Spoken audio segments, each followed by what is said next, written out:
Machamp in the TCG has always been solely about knockouts. Because it would reflect a high attack stat from the games, usually Machamp has very high energy costs for very high damage output.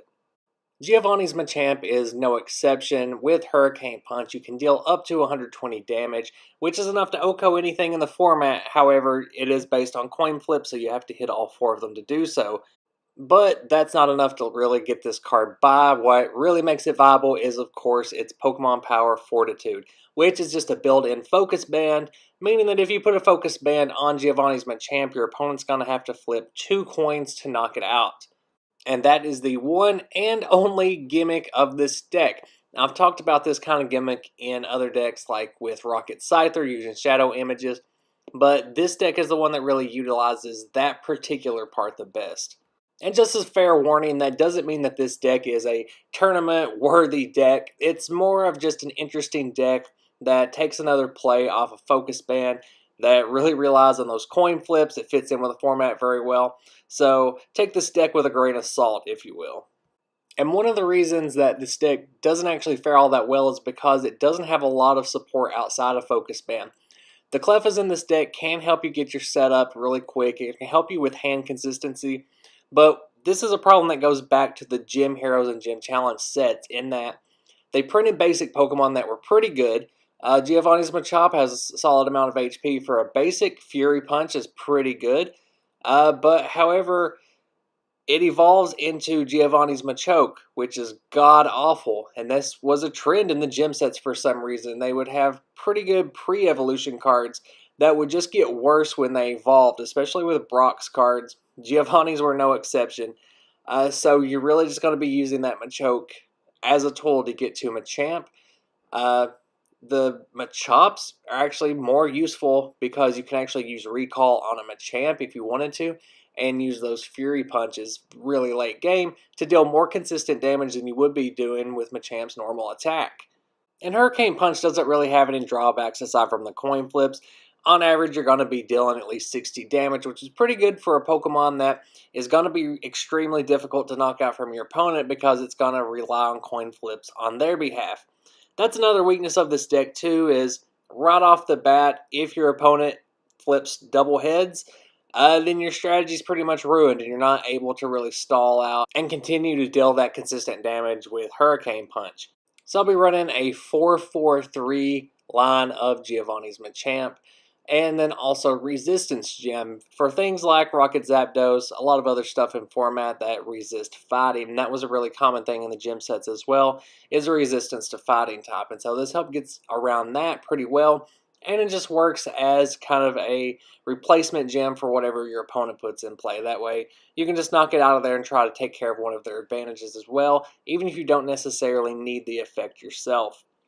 And of course, the other half of this deck, other than Giovanni's Machamp's Fortitude, is Focus Band. So a full play set of Focus Band, you always want to get it onto your Pokemon as soon as possible. You don't want to get double gusted out and have to use a Machoke before you can actually get your evolution card in your hand. That's another one of the drawbacks that Cleffa really helps with, is there's not a lot of search options for individual Pokemon. You could run Good Manners, but that's about it. Otherwise, you're just going to have to use Draw Power in order to get what you need. Professor Elm is going to assist with the exact same thing. Get that hand consistently.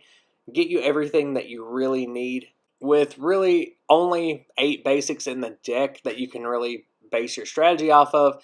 It's going to make it a little difficult early game to get your setup, and that's why you need to get those Professor Elms and those Clefas out pretty early.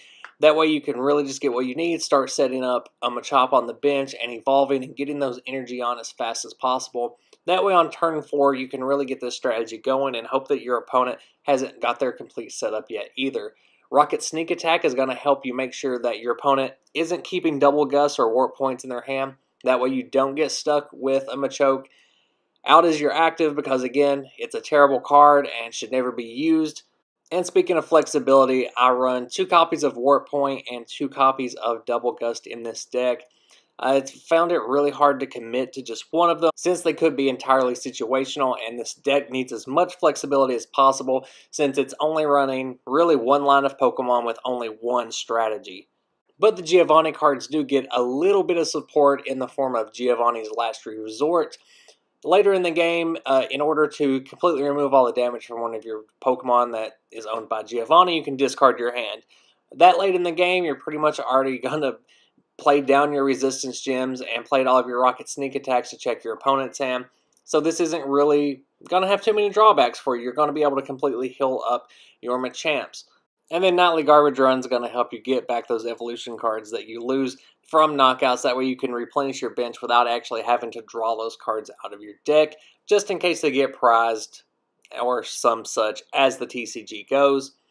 And then for the energy, I'm going to be using 4 copies of Full Heal Energy to help deal with some special conditions. That way Fortitude doesn't get shut down, and if it does, hopefully you can slap one of these bad boys onto it and get Machamp up and running again before your opponent can attack again. Then the rest of it's going to be filled out with the fighting energy that are essential to getting those hurricane punches off. That's going to be 17, which is a little bit more on the conservative side, just to have some extra ones in there. There's not a lot that's going to be knocking off energy from those Machamps, but loading up 4 energy on possibly 3 Machamps can take up a whole lot of your deck, especially if some of them are prized, and you don't really want to run out. You have Nightly Garbage Run to get some of them back after a knockout, but I don't want to rely too heavily on those. I'd rather use those to get back some Machop and Machokes as needed.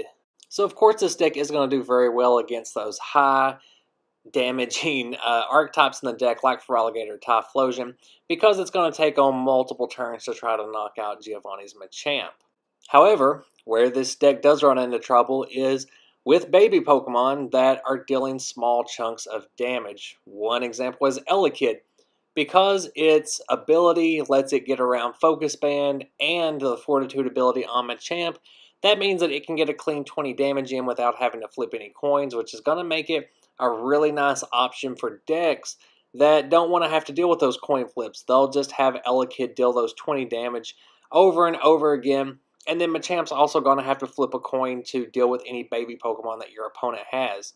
Pichu is very much the same, where it's going to be dealing 20 damage across all of your Machamps that you have set up because of their Poke Powers, and it can get around Focus Bands and Fortitude pretty easily. So if Pichu's dealing a consistent 20 damage, and it's going to eventually have to flip a coin for a Focus Band, which is going to get it discarded.